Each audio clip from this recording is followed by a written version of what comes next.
Assalamualaikum warahmatullahi wabarakatuh. Baiklah, nama saya Nida Mayanti, NIM 1914030001.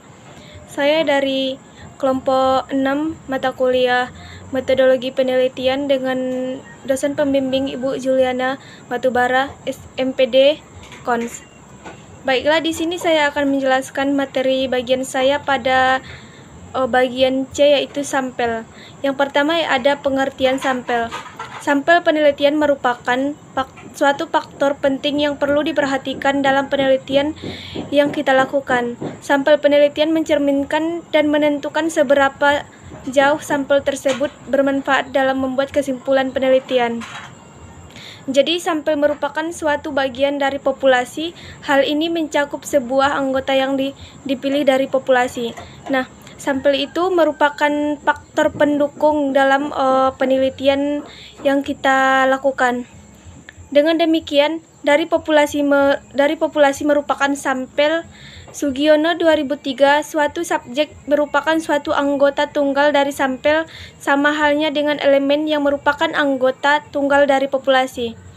Misalnya, jika 100 orang manajer dari total populasi 1000 orang manajer merupakan suatu sampel penelitian, maka setiap manajer dari 100 sampel tersebut merupakan subjek. Dengan kata lain, sampel adalah bagian dari jumlah dan karakteristik yang dimiliki oleh populasi tersebut. Jadi, secara sederhana dapat disimpulkan, sampel merupakan sebagian dari populasi yang terpilih dan mewakili populasi tersebut. Sebagian dan mewakili dalam batasan di atas merupakan dua kata kunci dan merujuk kepada semua ciri populasi dalam jumlah yang terbatas pada masing-masing karakteristiknya. Nah, di sini ada yang kedua, ada ciri-ciri sampel. Ciri-ciri sampel yang pertama ada sampel dipilih dengan cara hati-hati, dengan menggunakan cara yang tertentu dan benar. Nah, di sini kalau kita sedang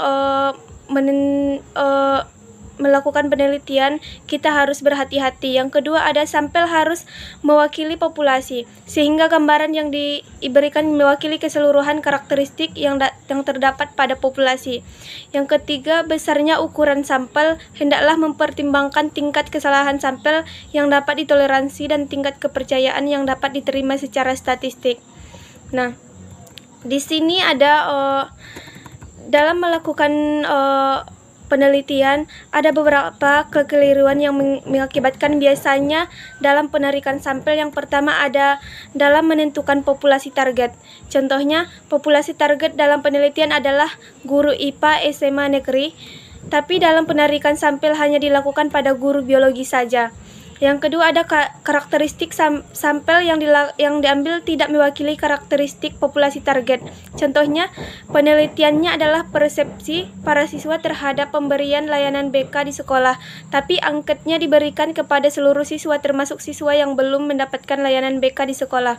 Yang ketiga, salah dalam menentukan wilayah. Contohnya, populasi target adalah seluruh di Yogyakarta, tapi penarikan sampel hanya dilakukan di daerah perdesaan saja. Yang keempat ada jumlah sampel yang terlalu kecil, tidak proporsional dengan jumlah populasinya.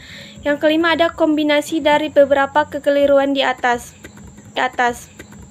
Nah, ada di sini ada rumus sampel dari yang dikemukakan oleh Slopin, yaitu N sama dengan N besar per 1 tambah N kali E2, di mana N sama N kecil merupakan ukuran sampel dan N besar merupakan populasi dan E merupakan persentase kelonggaran ketidakterikatan karena kesalahan pengambilan sampel yang masih diinginkan.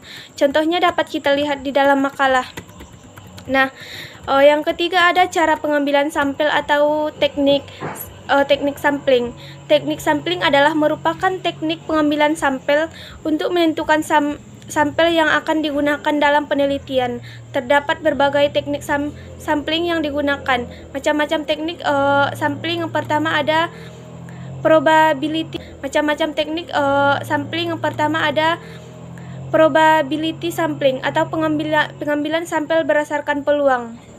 Maksudnya adalah teknik pengambilan sampel yang memberikan peluang yang sama bagi setiap unsur ataupun bagi setiap anggota populasi untuk dipilih menjadi anggota sampel. Ataupun teknik ini meliputi ada beberapa. Yang pertama simple random sampling, yang kedua propinate stratified random sampling, yang ketiga dispropinate stratified random, yang keempat cluster sampling.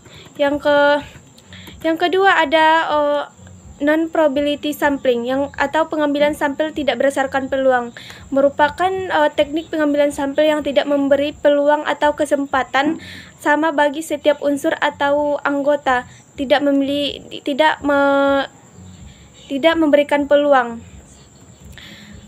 Ini ada beberapa teknik meliputi yang pertama teknik sistematis, yang kedua ada accidental sampling, yang ketiga ada sampling purposive, yang keempat ada sampling jenuh, yang kelima ada snowball sampling. Nah,